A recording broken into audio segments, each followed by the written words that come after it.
ইটা কেন হল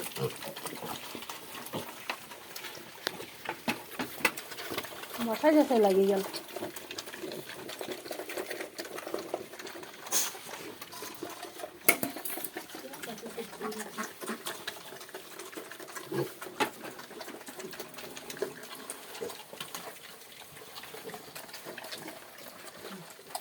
আমি সামনে লাগছে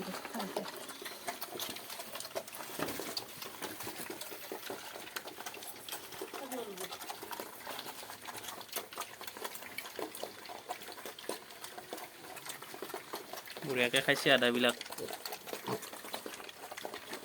খা খা